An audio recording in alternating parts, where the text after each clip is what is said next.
ومن يضلل فلا هادي له وأشهد أن لا إله إلا الله وحده لا شريك له وأشهد أن محمدا عبده ورسوله أرسله بالهدى ودين الحق ليظهره على الدين كله ولو كره المشركون اللهم صل على محمد وعلى آل محمد كما صليت على إبراهيم وعلى آل إبراهيم إنك حميد مجيد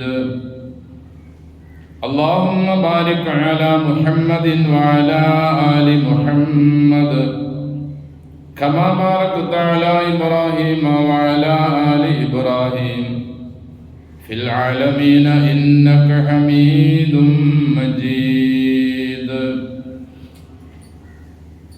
أيها الناس أوصيكم وإياي بتقوى الله أعوذ بالله من الشيطان الرجيم بسم الله الرحمن الرحيم ومن آياته أن خلق لكم من أنفسكم أزواجا لتسكنوا إليها وجعل بينكم مودة ورحمة إن في ذلك لآيات لقوم يتفكرون. സ്നേഹം ബഹുമാനം നിറഞ്ഞ വിശ്വാസികളെ വിശ്വാസിനികളെ, സർവ്വലോക രക്ഷിതാവായ അള്ളാഹുവിൻ്റെ വിധിവിലക്കുകൾ ജീവിതത്തിൻ്റെ എല്ലാ മേഖലകളിലും കൃത്യമായി സൂക്ഷിച്ച് തഖ്വയോടെ ജീവിക്കാൻ കഴിവിൻ പരമാവധി ശ്രമിക്കണമെന്ന് എന്നോടും നിങ്ങളോടും വസിയ്യത്ത് ചെയ്യുന്നു. അൽഹംദുലില്ലാഹ്, അല്ലാഹു സുബ്ഹാനഹു വ തആല നമ്മെ സൃഷ്ടിച്ചിട്ടുള്ളത് കൂട്ടായ ജീവിതത്തിലൂടെയാണ്. അഥവാ നമ്മുടെ നിലനിൽപ്പ് തന്നെ സംഘം ആയിട്ടുള്ള ജീവിതത്തിലാണ് അള്ളാഹു നിശ്ചയിച്ചിട്ടുള്ളത്. ഒരു വ്യക്തിക്ക് മാത്രം ഒന്നും ചെയ്യാൻ സാധ്യമല്ല. അക്കൂട്ടായ ജീവിതത്തിലെ വളരെ പ്രധാനപ്പെട്ട ഒരു കണ്ണി ചേർക്കലാണ് വിവാഹം എന്നത്. അതിലൂടെ അള്ളാഹു ഒരു സമൂഹത്തെയും സമുദായത്തെയും ലക്ഷ്യം വെക്കുന്നു. അതുകൊണ്ട് തന്നെ ഇസ്ലാമിലെ മറ്റു ഏതു ഇബാദത്തുകൾ പോലെ വളരെ പവിത്രതയുള്ളതും പുണ്യം നിറഞ്ഞതും ആയ ഒരു ഇബാദത്താണ്, കർമ്മമാണ് നിക്കാഹ്. ആയതിനാൽ മറ്റു ഇബാദത്തുകളെ പോലെ തന്നെ പവിത്രത അതിനും ഇസ്ലാം നിശ്ചയിച്ചിട്ടുണ്ട്. നമ്മുടെ വിവാഹങ്ങളും തുടർന്നുള്ള ജീവിതവും എല്ലാം ശുദ്ധമായതും പവിത്രത നിറഞ്ഞതുമായിരിക്കണം. 1.25 ലക്ഷത്തോളം വരുന്ന പ്രവാചകന്മാർ അലൈഹിമുസ്സലാത്തു വസ്സലാമിനെ നിയോഗിച്ചുകൊണ്ട് അള്ളാഹു എങ്ങനെ ആയിരിക്കണം നമ്മുടെ കുടുംബജീവിതമെന്നും വിവാഹമെന്നും ഒക്കെ നമുക്ക് വളരെ വ്യക്തമായി പഠിപ്പിച്ചു തരുന്നുണ്ട്. ഇണകളുള്ളവരും സന്താനങ്ങളുള്ളവരും ഒക്കെ ആയിരുന്നു മുർസലുകൾ എന്ന് വിശുദ്ധ ഖുർആനിലൂടെ അവൻ നമ്മെ അറിയിക്കുന്നു. ആയതിനാൽ മുസ്ലിങ്ങളായ നാം നമ്മുടെ ജീവിതത്തിൻ്റെ അടുത്ത ഒരു ഘട്ടത്തിലേക്ക് കടന്നു വരുമ്പോൾ വിശുദ്ധ ഖുർആനും തിരുസുന്നത്തും എങ്ങനെയാണോ നമ്മോട് വിവാഹവും തുടർന്നുള്ള കാര്യങ്ങളും നമുക്ക് പഠിപ്പിച്ചു തന്നിട്ടുള്ളത് അതേ പ്രകാരം തന്നെയായിരിക്കണം.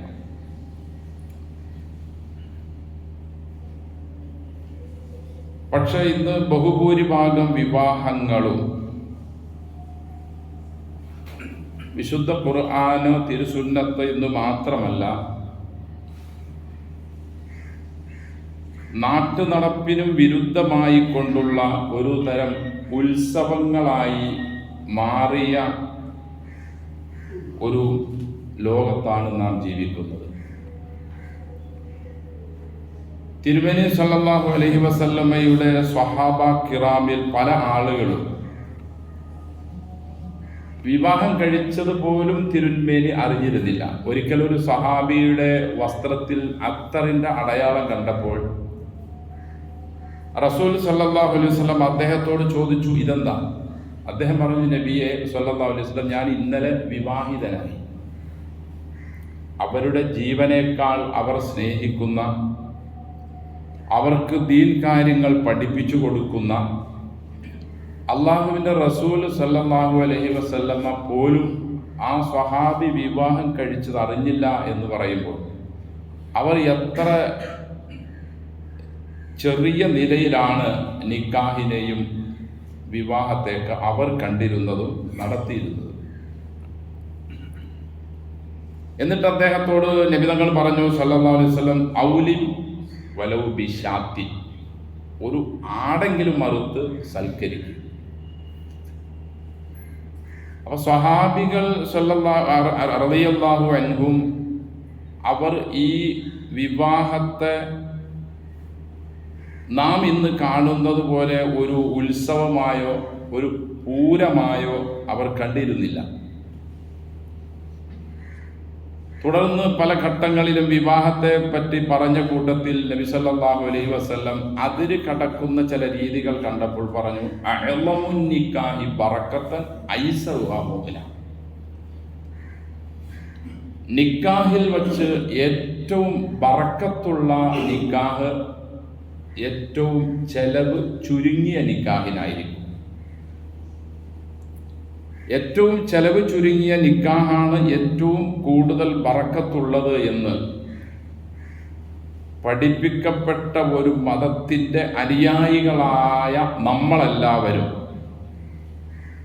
നമ്മുടെ വ്യക്തിപരമായ കാര്യങ്ങൾ വരുമ്പോൾ, നമ്മുടെ മക്കളുടെ കാര്യങ്ങൾ വരുമ്പോൾ, സഹോദരങ്ങളെ, എന്തൊരു നിലപാടാണ് ഈ ഒരു വിഷയത്തിൽ നാം സ്വീകരിക്കുന്നത്? ഇവിടെ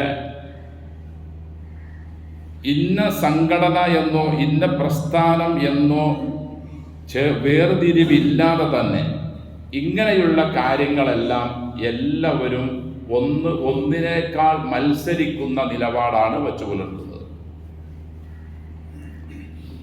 അള്ളാഹുവിൻ്റെ പക്കൽ നിന്നുള്ള ഘോരമായ ശിക്ഷാ നടപടികൾ നാം വ്യത്യസ്തങ്ങളായ പ്രദേശങ്ങളിലൂടെ, പല ഘട്ടങ്ങളിലൂടെ, പല രീതിയിലൂടെ നാം അനുഭവിച്ചു കൊണ്ടിരിക്കുകയാണ്.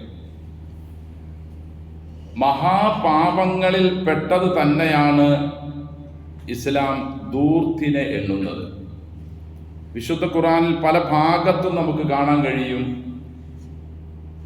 ഭക്ഷണം കഴിക്കുമ്പോഴാണെങ്കിലും കുടിക്കുമ്പോഴാണെങ്കിലും അമിതമായി പാടില്ല എന്ന്. ഭക്ഷണം കഴിക്കുമ്പോൾ വയറ് നിറയ്ക്കരുത് എന്നും വെള്ളം കുടിക്കുമ്പോൾ പോലും വയറ് നിറയ്ക്കരുത് എന്നും വളരെ വ്യക്തമായി നിർദ്ദേശം നൽകുന്ന ഒരേ ഒരു പ്രത്യയശാസ്ത്രം ഈ ദീൻ മാത്രമേ ഉള്ളൂ. ഇത് മനസ്സിലാക്കിയവരും അറിഞ്ഞവരുമാണ് നാം എല്ലാവരും. ധൂർത്തന്മാരെ അള്ളാഹു പരിചയപ്പെടുത്തുന്നത് അവരുടെ സഹോദരങ്ങൾ പിശാചാണ് എന്ന് വളരെ വ്യക്തമായി ഖുർആനിലുണ്ട്. ഇന്നൽ മുബദ്ദിരീന കാനു ഇഖ്വാന ശയാത്തീൻ.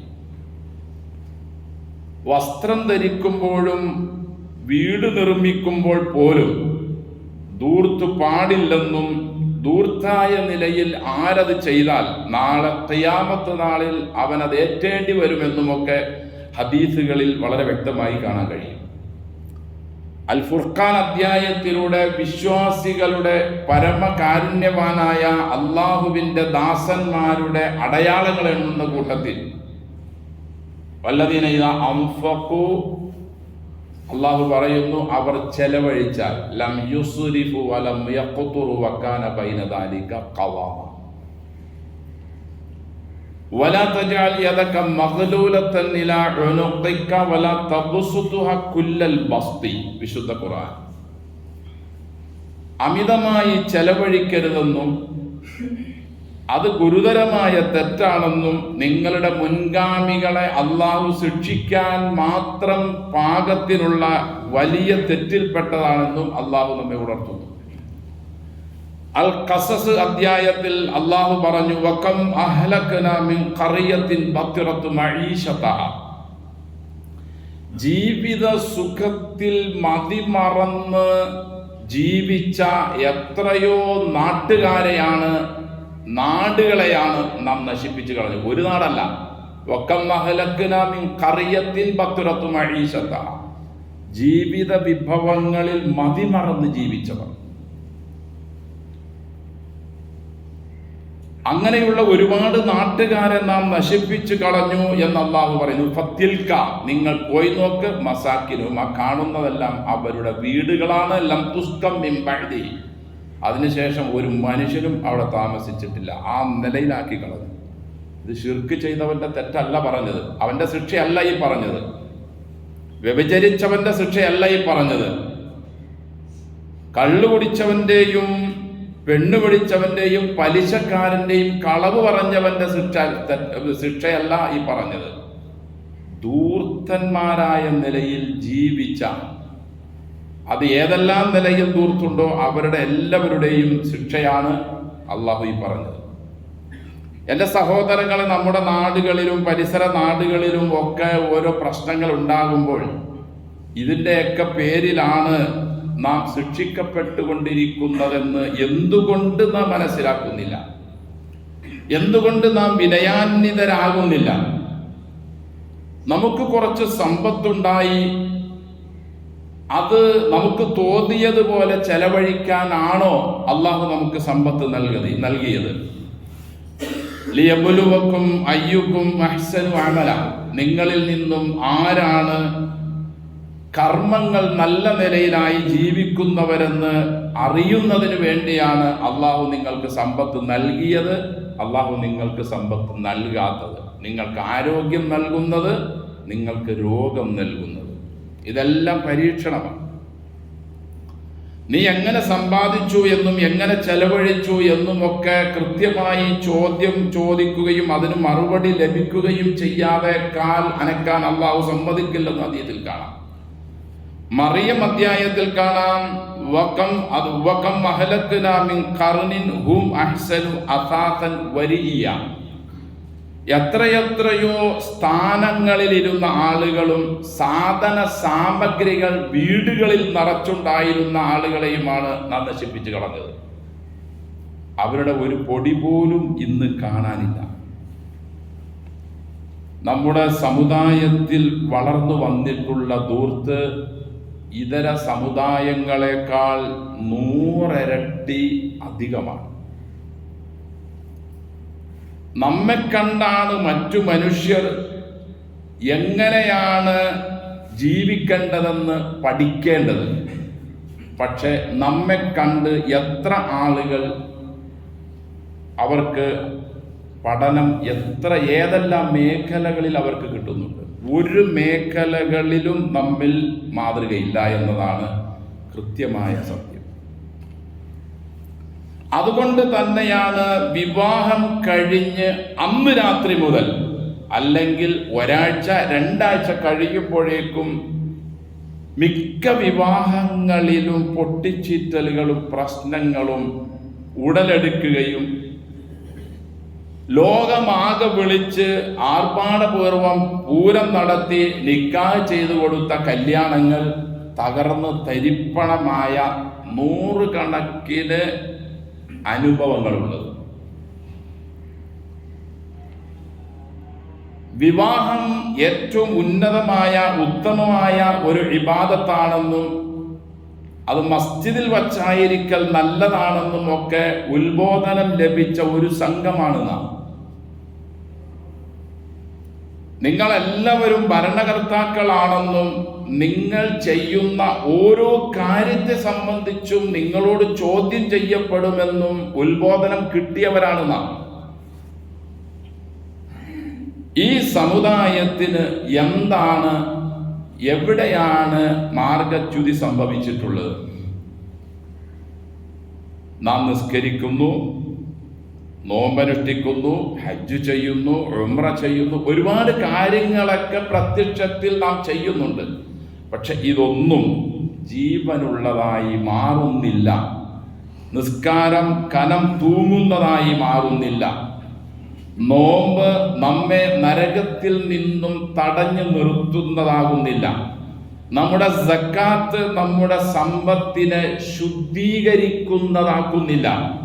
നമ്മുടെ ഹജ്ജ് നമ്മുടെ ആഖിറത്തിനെയോ മഹ്ശറയിലുള്ള നൃത്തത്തെയോ നമ്മെ തുണിയിൽ പൊതിഞ്ഞ് അള്ളാഹുവിൻ്റെ അടുക്കലേക്ക് ഖബറിലേക്ക് യാത്രയാക്കുന്നതിനെയോ നമ്മുടെ ഇഹ്റാമിൻ്റെ വേഷമോ അറഫയോ നമുക്ക് ലഭിക്കുന്നില്ല. എല്ലാം ചില ചടങ്ങുകളായി മാറി.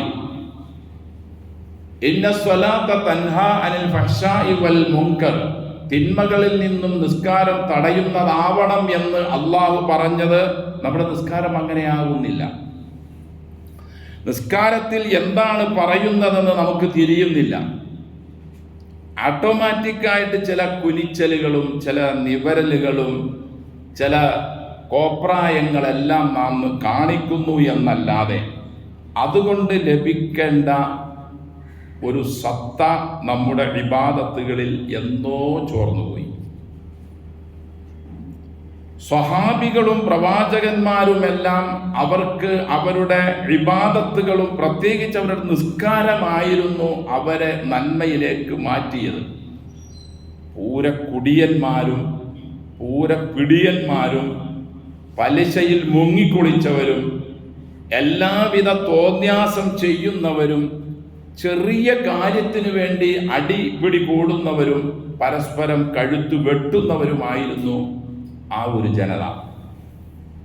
അവരെ ഈ വിശുദ്ധ ഖുർആൻ 23 വർഷം കൊണ്ട് സമ്പൂർണമാക്കി മാറ്റിയെടുത്ത് ലോകത്തിന് മാതൃകയുള്ളവരാക്കി അവരെ ആക്കിക്കൊണ്ടാണ് റസൂൽ സല്ലല്ലാഹു അലൈഹി വസല്ലം യാത്ര പറഞ്ഞു പോയത്.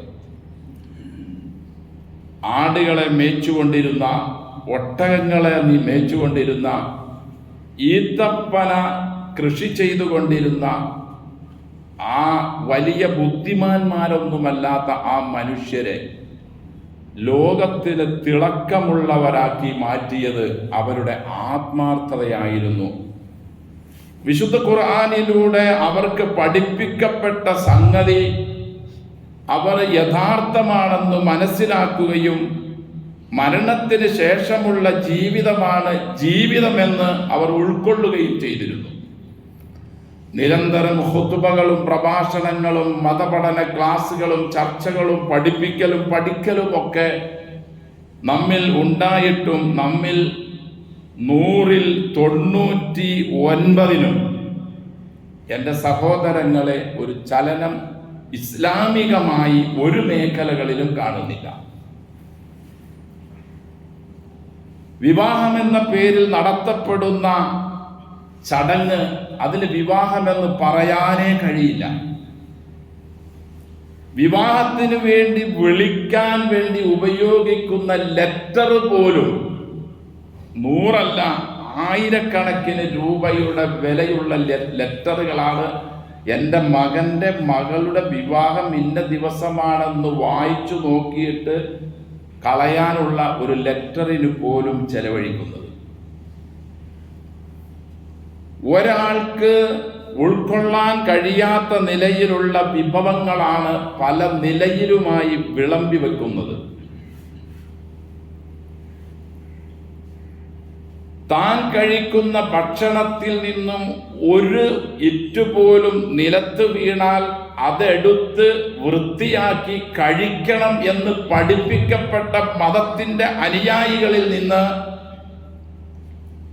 വിവാഹമെന്ന പേരിൽ നടക്കുന്ന പൂരത്തിൽ എത്രയോ 1000 രൂപയുടെ ഭക്ഷണമാണ് വേസ്റ്റാക്കി കളയുന്നത്.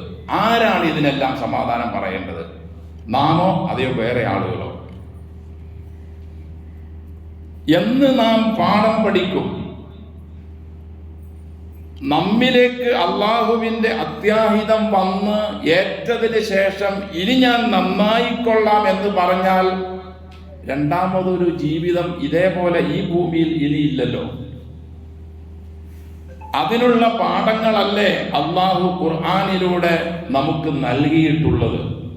നിങ്ങളുടെ മുൻപ് എത്രയെത്രയോ ധൂർത്തന്മാരെയാണ് നാം നശിപ്പിച്ചു കളഞ്ഞത്. നിങ്ങളൊന്ന് സഞ്ചരിച്ചു നോക്ക്, അവരുടെ വീടുകളിരുന്ന ഭാഗത്തിലൂടെ ആരെങ്കിലും ആ ഇടിഞ്ഞു പൊളഞ്ഞു കിടക്കുന്ന വീടുകളിലുണ്ടോ? വഖസ്രിൻ മുശയ്യദ വബിഇരിൻ മുഅത്തല, എത്രയെത്രയോ ഉപയോഗശൂന്യമായ കിണറുകളാണ് കാണുന്നത്. എത്രയെത്രയോ വീടുകളാണ് പൊളിഞ്ഞു തകർന്നു കിടക്കുന്നത്. അതിനുള്ളിൽ നിങ്ങളെപ്പോലെയുള്ള മനുഷ്യന്മാരുണ്ടായിരുന്നു. ഇന്നവർ എവിടെ പോയി? അവരുടെ അവസ്ഥ എന്തായി എന്ന് ഒരു ഗുണപാഠം എന്തുകൊണ്ട് നിങ്ങൾക്ക് ലഭിക്കുന്നില്ല എന്ന് അള്ളാഹു നിരന്തരം നാം പാരായണം ചെയ്യുന്ന ഖുർആനിലൂടെയും റസൂൽ സല്ലല്ലാഹു അലൈഹി വസല്ലമയുടെ ഹദീസുകളിലൂടെയും നമുക്ക് ഉത്ബോധനം ലഭിച്ചിട്ടും എന്തുകൊണ്ട് സഹോദരന്മാരെ നമുക്കൊരു ജീവൻ വീഴുന്നില്ല? ഇനി എന്ന് നന്നാവാനാണ്? നമുക്കൊക്കെ 60, 70, 75, 50, 45 ഒക്കെ പ്രായമായി. നോക്കി ഇരിക്കവെയാണ് മരണപ്പെട്ടു വീഴുന്നത്. ആർക്കും ഒരു ലക്ഷ്യം, ഇന്ന കാലം വരെ ഞാൻ ജീവിക്കുമെന്ന് ആർക്കും പറയാൻ കഴിയില്ല. ഇപ്പൊ തന്നെ കഴിഞ്ഞ തിങ്കളാഴ്ച നോമ്പിലായിരിക്കെ തന്നെ നമ്മുടെ ഒരു സഹോദരൻ മരണപ്പെട്ടു ചങ്ങനാശ്ശേരിയിൽ. ദീനിനു വേണ്ടിയും പ്രത്യേകിച്ച് തൗഹീദിന്റെ വിഷയങ്ങളിൽ അഹോരാത്രം കഷ്ടപ്പെടുകയും പഠിക്കുകയും അത് പ്രബോധനം ചെയ്യുകയും ദഅവത്തി മേഖലകളിൽ കഴിയുകയും ചെയ്ത മനുഷ്യനായിരുന്നു. നോമ്പുകാരനായിരിക്കെ തന്നെ അദ്ദേഹം യാത്രയായി. എൻ്റെ സഹോദരങ്ങളെ, നമുക്കാർക്കും ഒരു ഡേറ്റ് ഇന്നതാണെന്ന് പറയാൻ കഴിയില്ല. ചിലപ്പോൾ 40-ലായിരിക്കാം, ചിലപ്പോൾ ഉറങ്ങുമ്പോഴായിരിക്കാം, ചിലപ്പോൾ യാത്രക്കാരനായിരിക്കെ ആയിരിക്കാം എല്ലാം വന്ന് സംഭവിക്കുന്നത്. പിന്നീട് നാം കൈകടിച്ചതുകൊണ്ട് അക്രമി കൈകടിക്കുന്ന ദിവസം യഖൂലു യാ ലൈതനി തഖൽതു മഅ റസൂലി സബീല യാ വൈലത ലൈതനി ലം അത്തഖിദു ഫുലാനൻ ഖലീല. ഞാൻ നല്ല മനുഷ്യന്മാരോടൊപ്പം ഒരു വഴി സ്വീകരിക്കുകയും മോശക്കാരായ കൂട്ടുകാരോടൊപ്പം ഞാൻ കൂട്ടുകൂടാതിരിക്കുകയും ചെയ്തിരുന്നെങ്കിൽ എത്ര നന്നായിരുന്നേനെ എന്ന് നാളെ മരണത്തിന് ശേഷം എല്ലാവരെയും ഒരുമിച്ച് കൂട്ടുമ്പോൾ അക്രമി കൈകടിച്ചുകൊണ്ട് പറയുമെന്ന് പറയുന്നത് ആരെ പറ്റിയാ? നമ്മെ പറ്റിയല്ലേ? അല്ല എന്ന് നമുക്ക് എങ്ങനെ പറയാൻ കഴിയും? ഏത് മേഖലകളിലാണ് നാം ഒരു ഇസ്ലാമിനെ സമ്പൂർണമായി ഉൾക്കൊണ്ടിട്ടുള്ളത്? ഏതെങ്കിലും ഒരു മേഖലയിൽ നമുക്ക് വ്യക്തമായി ഇന്ന കാര്യത്തിൽ ഞാൻ അണുവിട വ്യത്യാസമില്ലാതെ ഞാനൊരു മുസ്ലിമാണ് എന്ന് പറയാൻ ഏത് മേഖലയിലാണ് നമുക്ക് കഴിയുക? കൊടുക്കൽ വാങ്ങൽ മേഖലകളിൽ നമുക്ക് പറയാൻ കഴിയും. വേണ്ട, നാം 5 നേരം നിസ്കരിക്കുന്ന നിസ്കാരത്തിന്റെ സത്ത ഉൾക്കൊണ്ട് ജീവനുള്ള കാമ്പുള്ള നിസ്കാരമാണ് ഞാൻ ഇന്ന് സുബഹി നിസ്കരിച്ചത് എന്ന് തൻ്റെ ഇടത്തോടുകൂടി നമുക്ക് പറയാൻ കഴിയുമോ? സ്വഹാബികൾ അവർക്ക് യുദ്ധഘട്ടങ്ങളിൽ വന്ന അമ്പുകൾ പോലും അവരുടെ ശരീരത്ത് നിന്ന് ഊരിയെടുത്തിരുന്നത് നിസ്കരിച്ചുകൊണ്ടിരിക്കുമ്പോഴായിരുന്നു. അവർ പറയും, ഞാൻ നിസ്കരിക്കാൻ കൈകെട്ടിയാൽ നിങ്ങൾ അമ്പ് ഊരിയെടുക്കുക. അവരറിയില്ലായിരുന്നു. ഒരു ഈച്ചയോ ഒരു കൊതുകോ നമുക്ക് നാം നിസ്കരിക്കാൻ കൈകെട്ടിയതിന് ശേഷം ശരീരത്തിൽ എവിടെയെങ്കിലും ഒന്ന് വന്നിരുന്നാൽ ഒരു കല്ല് നമ്മുടെ ശരീരത്തിലേക്ക്, ഒരു പർവ്വതം വീഴുന്ന അതേ അവസ്ഥയിലാണ് നമുക്ക് അനുഭവപ്പെടുന്നത്. കാരണം നാം നിസ്കാരത്തിലല്ല. യാ ബിലാൽ ഖും അരിഹ്നാ ബിഹി, ബിലാലെ എഴുന്നേക്കൂ, നിസ്കാരത്തിന് വിളിക്കൂ, ഞാനൊരു സുഖമെടുക്കട്ടെ, എൻ്റെ കണ്ണൊന്ന് സന്തോഷിക്കട്ടെ. ജുഇലത്ത് ഐനി, എൻ്റെ കണ്ണിനെ ഖുറത്തു ഐനി ഫിസ്സല, നിസ്കാരത്തിലാണ് എനിക്കൊരു സന്തോഷം ലഭിക്കുന്നതെന്ന് റസൂൽ സല്ലല്ലാഹു അലൈഹി വസല്ലം പഠിപ്പിച്ച ആ നിസ്കാരം. പ്രവാചകരെ എന്തിനാ ഇത്ര കഷ്ടപ്പെടുന്നത്? കാല് നീര് കെട്ടി വേദനിക്കുന്ന അവസ്ഥയിലും രാത്രിയുടെ അവസാനം എഴുന്നേറ്റ് നിന്ന് നിസ്കരിക്കുന്ന പ്രവാചകനോട് ആയിഷ സിദ്ദീഖ റളിയല്ലാഹു അൻഹയുടെ ചോദ്യത്തിന് ആയിഷ, എനിക്ക് റബ്ബ് എല്ലാം നൽകിയിട്ടുണ്ട്, ഞാൻ അവനോട് നന്ദി കാണിക്കണ്ടേ എന്നായിരുന്നു മറുപടി. നമുക്കും നൽകിയിട്ടില്ല സഹോദരങ്ങളെ. എന്താ നൽകാത്തത്? ആരോഗ്യം നൽകി, സമ്പത്ത് നൽകി, കുടുംബം നൽകി, എല്ലാ വിധത്തിലുള്ള ജീവിക്കാനുള്ള സൗകര്യങ്ങളും റബ്ബ് നമുക്ക് നൽകിയില്ലേ? അഫലാ അകൂന അബ്ദൻ ശക്കൂറ എന്ന ഒരു വാക്ക് നമുക്ക് ധൈര്യത്തോടെ ആത്മാർത്ഥതയോടെ പറയാൻ കഴിയുന്നുണ്ടോ? ഇല്ല. അതുകൊണ്ട് എൻ്റെ സഹോദരങ്ങളെ, നമ്മുടെ എല്ലാ മേഖലകളും, പ്രത്യേകിച്ച് എടുത്തു പറയാനുള്ള മേഖലകൾ വിവാഹവും അതുപോലെ തന്നെ നമ്മുടെ വീട് നിർമ്മാണവും ഒക്കെയാണ്. അത്യാവശ്യം കിടക്കാൻ കൊള്ളാവുന്ന ഒരു വീടുണ്ടെങ്കിലും അല്പം പൈസ അവന് വന്നാൽ അതിൻ്റെ 100 ഇരട്ടി ചെലവാക്കാൻ പറ്റുന്ന വീട് നിർമ്മിക്കുകയും ഇവൻ ലോണിലേക്ക് കയറി അവൻ കടക്കാരനായി അവസാനം അവൻ്റെ പഴയ വീട്ടിൽ ധൈര്യപൂർവം റാഹത്തോടെ കിടന്നുറങ്ങാനുള്ള ആ ഒരു സന്തോഷം പോലും ലഭിക്കാതെ ബാങ്ക് ജപ്തി ചെയ്യുന്ന അവസ്ഥയിലേക്ക് കടക്കെണിക്കാരനായി വീട് നിർമ്മിച്ച് നശിച്ച എത്രയോ ആളുകളെ നമുക്കറിയാം. മകന്റെ മകളുടെ വിവാഹം നടത്തി തകർന്നു പോയ എത്രയോ കുടുംബങ്ങളെ നമുക്കറിയാം.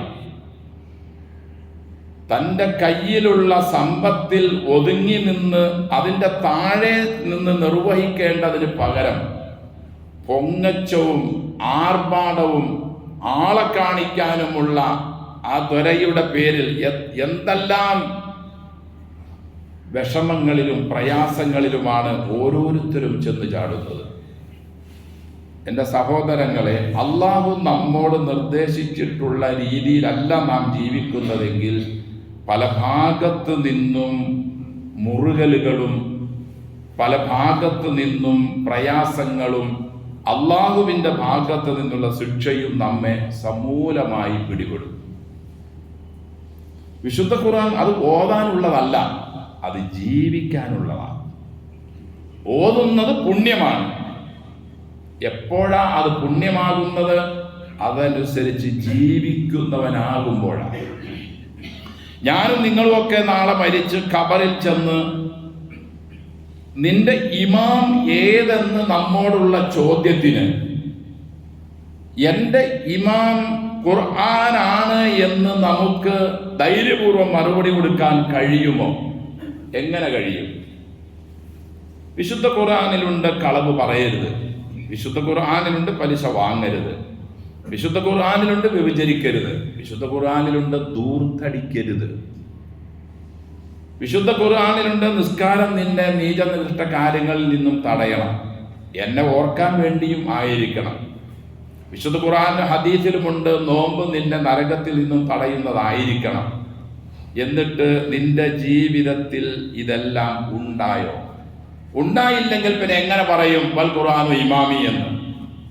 ഖുർആനാണ് എൻ്റെ ഇമാം എന്ന് നമുക്ക് എങ്ങനെ പറയാൻ കഴിയും? മാത്രവുമല്ല, അതൊരു വേറെ ലോകവുമാണ്, ബർസഖിയായ ലോകത്തിലാണ് നാം ഉള്ളത്. ഇപ്പോഴുള്ള നമ്മുടെ ഈ ഓർമ്മയും ഈ അവസ്ഥയുമല്ല, അത് വേറൊരു ലോകത്താണ്. അവിടെ അള്ളാഹു അവൻ്റെ ഔദാര്യം കൊണ്ട് നമുക്കവൻ നൽകിയില്ല എങ്കിൽ ഓർമ്മ നാം നശിച്ചത് തന്നെ. ഒരു മുസ്ലിമായ മനുഷ്യൻ, സ്ത്രീയാകട്ടെ പുരുഷനാകട്ടെ, അവനെ ഖബറടക്കുമ്പോൾ മണ്ണിട്ടതിന് ശേഷം റസൂല് പറഞ്ഞു സല്ലല്ലാഹു അലൈഹി വസല്ലം, റബ്ബിനോട് നിങ്ങൾ ഇവന് വേണ്ടി പ്രാർത്ഥിക്കണം, ഇവന്റെ പാപം പൊറുക്കാനും ഇവനോട് ഇപ്പോൾ ചോദ്യം ചെയ്യപ്പെടും, ആ ചോദ്യങ്ങൾക്ക് സ്ഥിരതയോടുകൂടി മറുപടി കൊടുക്കാൻ ഇവന് തൗഫീഖ് കിട്ടാൻ അത് അള്ളാഹുവാണ് കൊടുക്കേണ്ടത്. അതിന് കഴിയാൻ, റബ്ബിന്റെ സഹായം കിട്ടാൻ നിങ്ങൾ റബ്ബിനോട് പ്രാർത്ഥിക്കണം. അല്ലാഹുമ്മ ഗ്ഫിർ ലഹു, അല്ലാഹുമ്മ സബ്ബിതുഹു, അല്ലാഹുമ്മ അൽഹിംഹു, അല്ലാഹുമ്മ ആമിൻഹു പോലെയുള്ള പ്രാർത്ഥനകൾ ഇവന് വേണ്ടി നടത്താൻ റസൂൽ സല്ലല്ലാഹു അലൈഹി വസല്ലം പറഞ്ഞതിൻ്റെ കാരണം ഇതാ. കാരണം ഇപ്പോൾ ഞാനും നിങ്ങളുമൊക്കെ നല്ല ധൈര്യത്തോടെ നല്ല ഓർമ്മയോടെ ജീവിച്ചിരിക്കുകയാണ്. പെട്ടെന്നങ്ങ് മരിച്ചു കഴിഞ്ഞാൽ ഈ ഓർമ്മയും ഈ രീതിയൊന്നുമല്ല, വേറൊരു ലോകമായി. അവിടെ നമുക്ക് നമ്മുടെ ഇവിടെയുള്ള ജീവിതത്തിൻ്റെ കർമ്മങ്ങളുടെ ഫലം അനുഭവിച്ചു തുടങ്ങുന്നത് അവിടെയാണ്. ആ ഫലത്തിലേക്ക് നമ്മെ മുട്ടിക്കാൻ റബ്ബിനോട് നമ്മുടെ സഹോദരങ്ങൾ പ്രാർത്ഥിക്കാനാണ് റസൂൽ പറഞ്ഞത്. തസ്ബീത്ത് പറയാൻ, അവന് മഗ്ഫിറത്തിന് വേണ്ടി ചോദിക്കാൻ റസൂൽ പറഞ്ഞതിൻ്റെ കാരണം അതാണ്. അതുകൊണ്ട് എൻ്റെ സഹോദരങ്ങളെ, നാം അള്ളാഹുവിൻ്റെ യഥാർത്ഥ അടിമകളും അടിയാത്തുകളുമായി മാറിയില്ല എങ്കിൽ നമ്മുടെ വിവാഹവും നമ്മുടെ മറ്റു ഇതര മുഴുവൻ കർമ്മങ്ങളും ധൂർത്തിന് രഹിതമായിരിക്കുകയും വിശുദ്ധ ഖുർആനിൻ്റെയും തിരുസുന്നത്തിൻ്റെയും കീഴെ ഉള്ളതായിട്ടില്ല എങ്കിൽ ഖുർആനാണ് എൻ്റെ ഇമാം എന്ന് പറയാൻ എത്ര നിസ്കരിച്ചിട്ടും എത്ര നോമ്പ് പിടിച്ചിട്ടും നമുക്ക് കഴിയണമെങ്കിൽ തീർച്ചയായും അള്ളാഹുവിൽ നിന്നുള്ള സഹായം വേണം. അള്ളാഹുവിൽ നിന്നുള്ള സഹായം ഉണ്ടാകണമെങ്കിൽ ഖുർആൻ നമ്മുടെ ഇമാമായിരിക്കണം. അങ്ങനെയാണെങ്കിൽ നമുക്ക് പറയാൻ കഴിയും, വൽ ഖുർആനു ഇമാമി വൽ കഅബതു ഖിബ്ലതി റബ്ബി അല്ലാഹ് മുഹമ്മദുൻ നബി സല്ലല്ലാഹു അലൈഹി വസല്ലം. എൻ്റെ റബ്ബ് അള്ളയാണ്, എൻ്റെ നബി മുഹമ്മദ് നബിയാണ്, എൻ്റെ ഖിബ്ല കഅബയാണ്, എൻ്റെ ഇമാം വിശുദ്ധ ഖുർആനാണ്. അത് നെഞ്ചോട് ചേർത്ത് നമ്മുടെ ജീവിതത്തിൻ്റെ മുൻപന്തിയിൽ നമ്മെ നിന്ന് നയിക്കണം. നാം ഖുർആനിൻ്റെ പിന്നിലായിരിക്കണം, ഖുർആൻ നമ്മുടെ മുമ്പിലായിരിക്കണം എല്ലാ മേഖലകളിലും. എങ്കിലേ നാം രക്ഷപ്പെടും. നമുക്ക് നല്ല പേരുണ്ടായിരിക്കാം, ഒരുപാട് പള്ളി നാം പണിയിച്ചിട്ടുണ്ടായിരിക്കാം, ഒരുപാട് കർമ്മങ്ങളൊക്കെ നാം ചെയ്യുന്നു എന്ന് നാം ധരിക്കുന്നുണ്ടായിരിക്കാം. പക്ഷെ അതെല്ലാം ഈ വിശുദ്ധ ഖുർആനിൻ്റെ കീഴിൽ അല്ല എങ്കിൽ നമ്മുടെ ഒരു കർമ്മവും സ്വീകരിക്കില്ല. ഹബാഅം മൻസൂറ, വെറും ചാരം പോലെ അല്ലെങ്കിൽ മരീചിക പോലെ ആക്കി തീർക്കുന്ന ഒരു ലോകമാണ് അവിടെയുള്ളത്. എൻ്റെ സഹോദരങ്ങളെ, നമ്മുടെ മുഴുവൻ മേഖലകളും ധൂർത്തിൽ നിന്ന് മുക്തമാകട്ടെ, എങ്കിലേ നമ്മുടെ കാര്യങ്ങൾ സ്വീകരിക്കൂ. വിവാഹവും തുടർന്നുള്ള മുഴുവൻ കാര്യങ്ങളും നമ്മുടെ മക്കൾ ഇണകളായി സന്തോഷത്തോടുകൂടി നമുക്ക് ജീവിക്കണമെന്ന് ആഗ്രഹമുണ്ടോ, തീർച്ചയായും എല്ലാവിധ തെറ്റുകളിൽ നിന്നും, അത് ഒരു നിലയിലുള്ളതല്ല, എല്ലാവിധ തെറ്റുകൾ, വിവാഹ വേളകളിലും ശേഷവും നടക്കുന്ന സംഗീത പരിപാടിയാണെങ്കിലും അവിടെ നടക്കുന്ന 100,000 വിഭവങ്ങളുടെ വിളമ്പലിൻ്റെ കാര്യത്തിലാണെങ്കിലും വിവാഹമാണ് എന്ന് അറിയിക്കാനുള്ള ലെറ്ററിൻ്റെ കാര്യത്തിലാണെങ്കിലും അതിനു വേണ്ടി നടത്തപ്പെടുന്ന മുഴുവൻ പ്രവർത്തികളിലും വിശുദ്ധ ഖുർആനിൻ്റെ നേതൃത്വം അവിടെ ഇല്ല എങ്കിൽ തകർന്ന് തരിപ്പണമാകും. അത് മാത്രവുമല്ല, അതിൽ നിന്നും നല്ലൊരു സമൂഹവും നല്ലൊരു തലമുറയും ലഭിക്കണമെന്നാണ് നാം ആഗ്രഹിക്കുന്നത്. നാം നാളെ മരിച്ചു, നാം ഖബറിലായിരിക്കുമ്പോൾ നമ്മുടെ മക്കൾ, നമ്മുടെ മക്കളുടെ മക്കൾ നമുക്ക് വേണ്ടി പ്രാർത്ഥിക്കുന്ന, നമുക്ക് വേണ്ടി അള്ളാഹുവിനോട് ദുആ ചെയ്യുന്ന, സലാം പറയുന്ന നല്ലൊരു തലമുറ ഉണ്ടാകണമെന്നാണ് നാം ആഗ്രഹിക്കുന്നതെങ്കിൽ ഇതെല്ലാം കൃത്യമായി പാലിച്ച് മതിയാവൂ. അള്ളാഹു നമ്മെ അനുഗ്രഹിക്കട്ടെ, നമ്മുടെ സമുദായത്തെ അള്ളാഹു അനുഗ്രഹിക്കട്ടെ. എല്ലാവർക്കും നേരിൻ്റെ പാതയിലേക്ക് മടങ്ങി വരാനും വിശുദ്ധ ഖുർആനിനെ ഇമാമായി കണ്ട് വിശുദ്ധ ഖുർആനിനെ അംഗീകരിച്ച് അതിൻ്റെ ഏതെല്ലാം മാർഗനിർദ്ദേശങ്ങളുണ്ടോ അത് മുഴുവനും, സാമ്പത്തിക മേഖലയാണെങ്കിലും സാംസ്കാരിക മേഖലയാണെങ്കിലും രാഷ്ട്രീയ മേഖലയാണെങ്കിലും എല്ലാ മേഖലകളിലും വിശുദ്ധ ഖുർആനിനെ ഇമാമായി മുന്നിൽ കണ്ടുകൊണ്ട് മുന്നോട്ട് പോകാൻ നമുക്കെല്ലാം അള്ളാഹു തൗഫീഖ് നൽകി അനുഗ്രഹിക്കട്ടെ.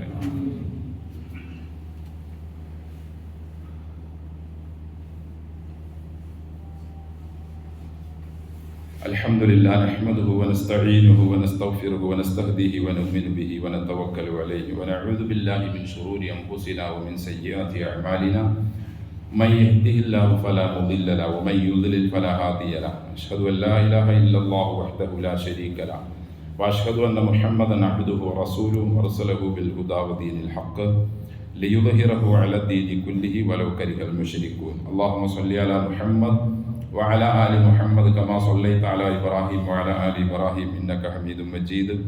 اللهم بارك على محمد وعلى آل محمد كما باركت على إبراهيم وعلى آل إبراهيم في العالمين إنك حميد مجيد.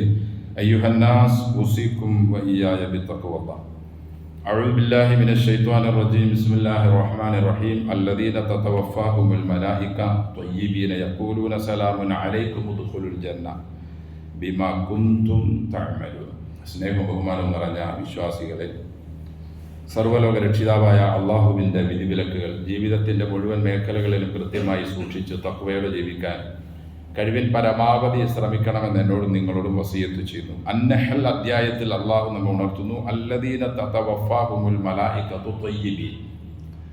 മലക്കുകൾ ആത്മാവിനെ ഏറ്റെടുക്കുന്ന അവസരത്തിൽ ത്വയ്യിബീൻ, ശുദ്ധന്മാരായ നിലയിൽ മലക്കുകൾ ആത്മാവിനെ ഏറ്റെടുക്കുന്ന ആളുകളോട് യഖൂലുന, മലക്കുകൾ പറയും, സലാമുൻ അലൈക്കും ഉദ്ഖുലുൽ ജന്ന. നീ അസ്വസ്ഥനാവണ്ട, ഒരു വിഷമവും വേണ്ട, ഒരു ടെൻഷനും വേണ്ട. പ്രായമൊന്നും ആയില്ലല്ലോ, 40 വയസ്സല്ലേ ആയുള്ളൂ, 35 ആയുള്ളൂ, അല്ല വിവാഹം കഴിഞ്ഞ് ഒരാഴ്ച പോലും ആയില്ല എന്നൊന്നും നീ വിചാരിക്കേണ്ട. സമാധാനം, നീ നേരെ സ്വർഗത്തിലേക്കാണ് എന്ന് ശുദ്ധന്മാരായ ആത്മാക്കളുള്ള ശരീരത്തിനോടും ആത്മാവിനോടും മലക്കുകൾ പറഞ്ഞുകൊണ്ടാണ് അവൻ്റെ റൂഹിനെ അവർ ഏറ്റെടുക്കുന്നത്. നാളെ അള്ളാഹുവിൻ്റെ അടുക്കലേക്ക് ചെല്ലുമ്പോൾ ഈ ശുദ്ധന്മാരായ ആത്മാക്കളെയും കൊണ്ട് അവർ അള്ളാഹുവിൻ്റെ അടുക്കലേക്ക് ചെല്ലുമ്പോഴുള്ള സുഗന്ധങ്ങൾ ആസ്വദിച്ചുകൊണ്ട് ഓരോ ആകാശത്തിലുമുള്ള മലാക്കമാർ, ആരാണ് ഈ വരുന്നത്? എത്രയോ പരിമളമാണ് ആ മനുഷ്യൻ്റേത്. അദ്ദേഹം എവിടത്തുകാരനാണ്? സുഗന്ധം, എത്ര നല്ല ആത്മാവ്.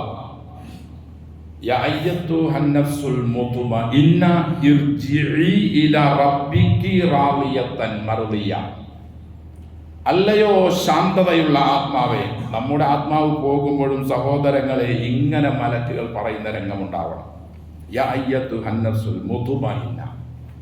മരിക്കുന്ന അവസരത്തിൽ മലക്കുകൾ നമ്മളോട് ഇങ്ങനെ പറയണം, ശാന്തതയുള്ള ആത്മാവേ, ഇർജിഇ ഇലാ റബ്ബികി, നമുക്ക് റബ്ബിലേക്ക് പോകാം. റാദിയ മർദിയ, നല്ല തൃപ്തിയോടെ സംതൃപ്തമായ നിലയിൽ. നിന്നെയും അള്ളാഹ്ക്ക് ഇഷ്ടമാണ്, നിനക്ക് അള്ളാഹുവിനോടും ഇഷ്ടമാണ്. വദ്ഖുലി ഫീ ഇബാദി വദ്ഖുലി ജന്നതി, എൻ്റെ പ്രവാചകന്മാരോടൊപ്പം സ്വാലിഹീങ്ങളോടൊപ്പം ഔലിയാക്കളോടൊപ്പം നിനക്കും ചേരാം, എൻ്റെ സ്വർഗത്തിലേക്ക് പ്രവേശനം എന്ന് പറയപ്പെടും എന്ന് വിശുദ്ധ ഖുർആനിൽ അള്ളാഹു നമ്മെ അറിയിക്കുന്നു. അതുകൊണ്ട് ഈ ഒരു അവസ്ഥയുള്ള ആത്മാവായിരിക്കണം എൻ്റെ ഉള്ളിലുള്ള റൂഹും നിങ്ങളുടെ ഉള്ളിലുള്ള ആത്മാക്കളും. അതിനെന്താണ് വഴി? ഒന്നേ ഉള്ളൂ, ഈ ഖുർആനിനെ ഇമാമാക്കുക. ഇപ്പോൾ നാം ഖുർആനിനെ മഅ്മൂമാണാക്കിയിട്ടുള്ളത്, എല്ലാം നമ്മുടെ പിന്നിലാണ്. നാം എല്ലാം ചെയ്തതിന് ശേഷമാണ് നമുക്ക് പശ്ചാത്താപം വരുന്നത്. ഓ, പലിശ കയറിപ്പോയി, ഓ ഞാൻ നിസ്കരിച്ചില്ല, ഞാൻ ഇന്ന കാര്യങ്ങൾ ചെയ്തില്ല എന്ന് പിന്നീടാ തോന്നുന്നത്. അപ്പൊ ഖുർആൻ പുറകില. അത് മഅ്മൂമ അല്ല, ഇമാമാക്കണം. സഹോദരങ്ങളെ, ഏത് സമയവും ഖിയാമം സംഭവിക്കാം. നമ്മുടെ ഓരോരുത്തരുടെയും ഈ ലോകത്തിന്റെ അന്ത്യവും. ചിലപ്പോൾ റസൂല് പറഞ്ഞു സല്ലല്ലാഹു അലൈഹി വസല്ലം, ഒരാൾ വാട്ടർ ടാങ്ക് കഴുകിക്കൊണ്ടിരിക്കുമ്പോഴായിരിക്കും ദേ കിടക്കുന്നു മൊത്തം തകർന്ന് തരിപ്പണമാകുന്ന രംഗം. വേറൊരാൾ കടയിൽ ചെന്ന് ഷർട്ട് തയ്ക്കാൻ തുണി മുറിച്ചുകൊണ്ടിരിക്കുമ്പോഴായിരിക്കും ഖിയാമം സംഭവിക്കുന്നു. വേറെ കുറെ ആളുകൾ സംസാരിച്ചു കൊണ്ടിരിക്കെ സംഭവിക്കുന്നു. കൈഫ അൻഅമു, എങ്ങനെ സുഖിക്കാൻ കഴിയും? വേറൊരു ഹദീസിൽ കാണാം, ഭാര്യയോടൊപ്പം എങ്ങനെ വിരിപ്പിൽ നിങ്ങൾക്ക് സന്തോഷത്തോടെ കിടന്നുറങ്ങാൻ കഴിയും. സാഹിബു സൂർ, സൂർ എന്ന കാഹളം ഊതുന്ന മലക്ക് ഖദിൽ തഖമഹു, അദ്ദേഹം സൂറ് താഴെ വയ്ക്കാതെ വായിൽ പിടിച്ചുകൊണ്ടിരിക്കുകയാണ്. വഅസ്ഗ സമഅ, കാത് കൂർപ്പിച്ച്, വഹന ജബ്ഹത, നെറ്റിത്തളം തടം ചുളിച്ചു പിടിച്ചിരിക്കുക. എപ്പോഴാണ്? യന്തദിറു മത്ത യുഅ്മറു ബിന്നഫ്ഖി, ഊതാൻ അള്ളാഹുവിൻ്റെ കൽപ്പന വരുന്നത് എപ്പോഴാണ്? അപ്പ ഊതാൻ വേണ്ടി. അതായത് താഴെ വച്ച് എടുക്കാനുള്ള സമയമില്ല. അദ്ദേഹം വായിൽ വച്ചിരിക്കുന്നു, നെറ്റി ചുളിച്ചിരിക്കുന്നു, കാത് കൂർപ്പിച്ചിരിക്കുന്നു. എപ്പോഴാണ് റബ്ബിൻ്റെ കൽപ്പന വരുന്നത്? അപ്പോൾ ഊതാൻ വേണ്ടി. നമുക്ക് ഇത് വല്ല വിഷയമാണ്? നമ്മൾ നീറുപോലെ നെഞ്ചും പിരിച്ച് തൻ്റെതായിട്ട് ധിക്കാരികളും അഹങ്കാരികളുമായിട്ട് നാം ഇങ്ങനെ ജീവിക്കുകയാണ്. എന്നിട്ട് നാം പറയുന്നു ഞാൻ നല്ല മുസ്ലിമ, നല്ല മുഅ്മിന. ഖാലു യാ റസൂലല്ലാ, സ്വഹാബികൾ ചോദിച്ചു, പ്രവാചകരെ, വമാ തഅ്മുറുന, ഞങ്ങൾ എന്ത് ചെയ്യണം? ഇങ്ങനെയാണോ വിഷയങ്ങൾ? ആരാ ചോദിക്കുന്നത്? സ്വഹാബികൾ. ആരാ സ്വഹാബികൾ? ലോകത്തുള്ള മനുഷ്യന്മാരുടെ കൂട്ടത്തിൽ ഏറ്റവും പവിത്രമായ ശുദ്ധ ഹൃദയമുള്ളവർ. അതുകൊണ്ടാണ് റസൂലിനോട് സഹവസിക്കാൻ അവരെ അള്ളാഹു തെരഞ്ഞെടുത്തത്. എന്തുകൊണ്ട് നമ്മളെ തെരഞ്ഞെടുത്തില്ല? ഇത്രയും ശുദ്ധ ഹൃദയക്കാർ ഭൂമിയുടെ മുകളിൽ വേറെ ആരും ഉണ്ടായിരുന്നില്ല. ഞങ്ങൾ എന്ത് ചെയ്യണം പ്രവാചകരെ? ആ പുണ്യാത്മാക്കൾ ചോദിക്കുക. കാല നബി പറഞ്ഞു സ്വല്ലല്ലാഹു അലൈഹി വസല്ലം, ഖൂലു ഹസ്ബുനല്ലാഹ് വ നിഅമൽ വകീൽ. ഞങ്ങൾക്ക് അല്ലാഹ് മതി, ഞങ്ങൾ മുഴുവനും അവനിൽ ഏൽപ്പിക്കുന്നു. ഇത് വെറും ഒരു വാക്കല്ല സഹോദരങ്ങളെ, അത് ജീവിതത്തിൽ ഉൾക്കൊണ്ട ആവാഹിച്ച ഒരു പ്രവർത്തനമാണത്. നിങ്ങൾ അല്ലാഹു ഞങ്ങൾക്ക് മതി എന്ന് ആ പുണ്യാത്മാക്കൾ പറയുമ്പോൾ അവർക്ക് അല്ലാഹ് മതി എന്നത് തന്നെയാണ് അവരുടെ വിശ്വാസവും അവരുടെ തുടർന്നുള്ള പ്രവൃത്തിയും. അള്ളാഹു നമ്മെയും ഇങ്ങനെ ഇതേപോലെയുള്ള പുണ്യാത്മാക്കളോടൊപ്പം ചേർക്കട്ടെ. കട്ടിയുള്ള ധൈര്യമുള്ള ഉറപ്പുള്ള ഒരിക്കലും ഇളകാത്ത യഥാർത്ഥ ഈമാൻ നമുക്കെല്ലാവർക്കും നൽകി അള്ളാഹു കബൂലാക്കട്ടെ. പിന്നെ നമ്മുടെ കഴിഞ്ഞ തിങ്കളാഴ്ച നാം പറഞ്ഞ ചങ്ങനാശ്ശേരിയിൽ മരണപ്പെട്ട സഹോദരൻ ഷാജഹാൻ ഒരു കഠിനാധ്വാനിയായിരുന്നു. ഞാൻ കേട്ടിടത്തോളം, ഞാൻ കണ്ടിട്ടുണ്ടെങ്കിലും കൂടുതൽ അടുത്ത് പരിചയമില്ല.